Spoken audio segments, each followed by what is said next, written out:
Today, a major victory.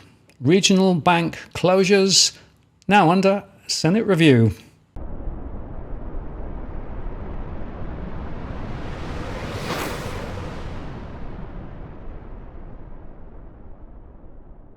Hello again, it's Martin North from Digital Finance Analytics. With this post covering finance and property news with a distinctively Australian flavour. Well, a motion to hold Australia's first parliamentary inquiry into regional bank closures in 19 years was passed through the Federal Senate this afternoon. I'm going to start with business of the Senate number 8, standing in the name of Senator Rennick. Senator Rennick. I ask that business of the Senate notice of motion number 8 be taken as a formal motion. Is there any objection to this motion being taken as formal? There being none, I call Senator Rennick. I move the motion. The question is that the motion as moved by Senator Rennick be agreed to. Those of that opinion say aye. Aye. Against? No. I believe the ayes have it. And my apologies, that notice is in the name of Senators Rennick and Brockman. I'll now move to... And kudos to Senator Rennick, who actually got the job done. The new inquiry will look at the economic and welfare impacts of branch closures in regional Australia, as well as the process banks are following to close branches and the reasons being given. The inquiry has been referred to the Rural and Regional Affairs and Transport References Committee, and it will report back to Parliament by the 1st of December. The terms of reference are to report on the extent of bank closures in regional Australia with reference to the branch closure process, including reasons given for closures, the economic and welfare impacts of branch closure on customers and regional communities, the effect of bank closures or the removal of face-to-face cash services and access to cash, and the effectiveness of government banking statistics capturing and reporting regional service levels, including the APRA authorised deposit-taking institutions' point of presence data, considerations of solutions, and any other related matters. The motion passed through the Senate with no division just after 4 p.m. this afternoon, and if you blink, you'll miss it.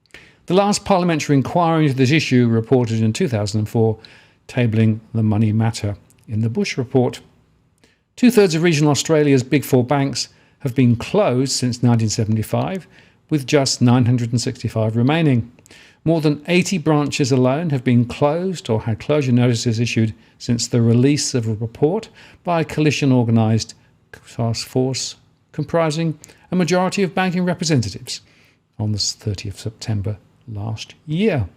And thanks to Dale Webster for putting out her article, which I have used for this show. Now, to my mind, this really shows the power of democracy at work. And we know that a lot of people have picked up the phones and called senators saying this is something which needs to be looked at. And interestingly, of course, we're getting support from across the aisle as well. So there is definitely a wave here, which is an important change in the weather. Of course, the banks will be very, very upset about this because they thought they could get away with it quietly.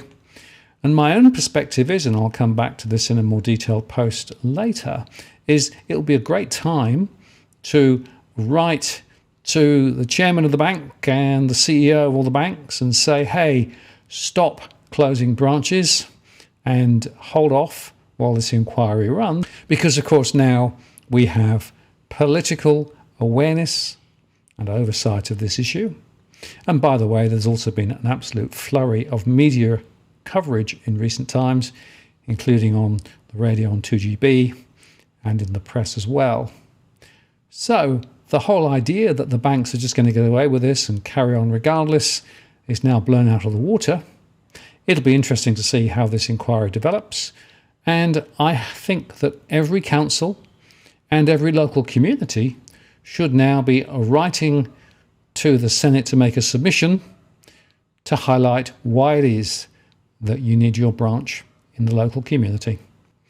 I'm Martin North from Digital Finance Analytics. Many thanks for watching, and I'll see you again next time.